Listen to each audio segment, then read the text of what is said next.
दिल्ली वालों के लिए आज की खुशनुमा सुबह उस समय बहुत ज़्यादा चिंतापूर्ण हो गई जब उन्हें ये खबर मिली कि दिल्ली के और एनसीआर के कुछ स्कूलों में बॉम्ब की धमकी दी गई। दरअसल खुशी खुशी बच्चों को रोज की तरह परिजन अपने बच्चों को स्कूल की ओर भेज रहे थे। कुछ अपने बच्चों को स्कूल छोड़ने खुद गए या फिर कुछ लोगों ने उन्हें बस में बिठा दिया।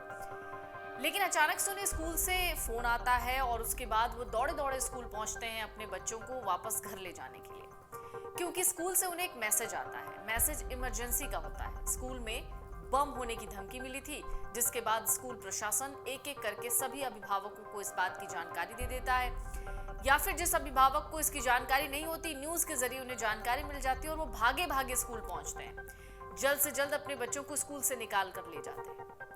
फिर क्या था, हड़बड़ाते परिजन स्कूल पहुंचे, बच्चों को लेकर घर आ गए। उधर स्कूल में पुलिस और बम स्क्वाड पहुंचने लगे।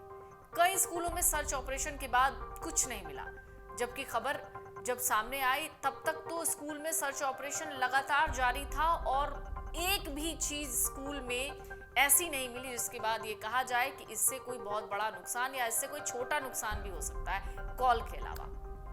तो सवाल ये उठता है कि आखिरकार ये कॉल करना, ये धमकी देना, ये ईमेल्स भेजना किस सनकी का काम था। दिल्ली में 80 जगह से स्कूलों में बम होने की धमकी आने की पुष्टि हुई। डीसीपी द्वारका अंकित सिंह ने कहा, सुबह 4:15 बजे स्कूल्स को मेल आया था। ईमेल में स्कूल के भीतर कई विस्फोटक यानी एक्सप्लोसिव होने की बात कही गई। स्कूलों ने जैसे ही ये मेल पढ़ा, पुलिस और बच्चों के परिजनों को सूचना दे दी। पुलिस ने फौरन स्कूल खाली करवाने के लिए कहा। इसके बाद तो स्कूल की छुट्टी हो गई, स्कूल की छुट्टी का ऐलान कर दिया गया, बच्चों को घर भेज दिया गया। फिलहाल तक तो पुलिस इस मेल को, इस फोन कॉल को फर्जी कह रही है। आपको बता दें, मेल में किसी आतंकी संगठन ने कोई जिम्मेदारी भी नहीं ली है कि ये उसका काम है, मगर एहतियातन स्कूल खाली करवाया गया। जब 3 स्कूलों को ये मेल आने की पुष्टि हुई तो फिर ईस्ट दिल्ली के एक बड़े स्कूल से संपर्क किया गया। तब पता चला कि हाँ, एक एक करके कई स्कूलों को मेल्स भेजे गए। स्कूल प्रशासन को इस तरह के मेल मिलने की सूचना नहीं थी, लेकिन जिस तरीके से मीडिया रिपोर्ट्स आई उसमें ये चीज जरूर सामने आई कि उन मेल्स की जो आईपी एड्रेस है वो एक ही हो सकती है। ये भी बातें सामने आई कि उन मेल्स को विदेश से हैंडल किया जा रहा था।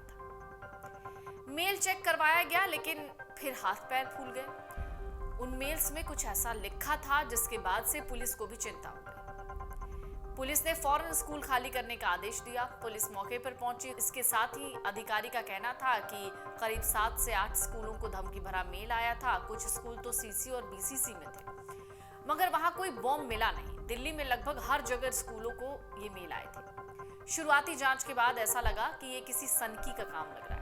दिल्ली समेत एनसीआर के स्कूलों में बम की कॉल से सुबह पेरेंट्स घबरा गए थे। बहुत से पेरेंट्स स्कूल प्रबंधन को फोन करके ये पता करने में लगे थे कि उन्हें क्या करना है और क्या वाकई ऐसा हुआ है। एहतियातन कई स्कूलों ने पेरेंट्स के ग्रुप्स में मैसेज डाल दिया और कहा कि सब सुरक्षित है।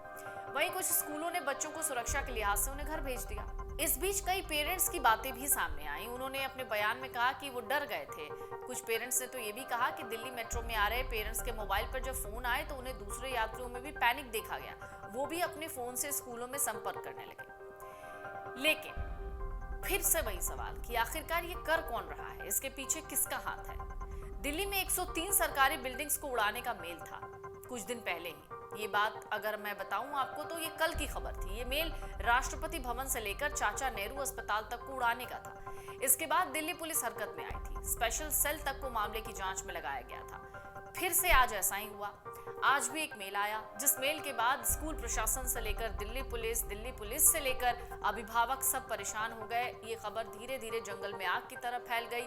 सब लोगों को ये लगा कि हो सकता है कि जांच के दौरान स्कूल से कोई एक्सप्लोसिव मिल जाए या कोई विस्फोटक मिल जाए, कोई बॉम्ब मिल जाए, लेकिन ऐसा अब तक तो नहीं हुआ है। और अब पुलिस ये पता लगाने की कोशिश कर रही है कि अगर ये किसी असामाजिक तत्व का काम था, यानी ये अगर एक हॉक्स मेल था, ये हॉक्स कॉल था, यानी एक फर्जी कॉल था, तो आखिरकार इस फर्जी कॉल, इस फर्जी मेल को किस सनकी ने अंजाम दिया है। अगर आप ये वीडियो YouTube पर देख रहे हैं तो हमारे चैनल को सब्सक्राइब करें और बेल आइकन को दबाना ना भूलें। अगर आप Facebook पर ये वीडियो देख रहे हैं तो हमारे पेज को लाइक करें।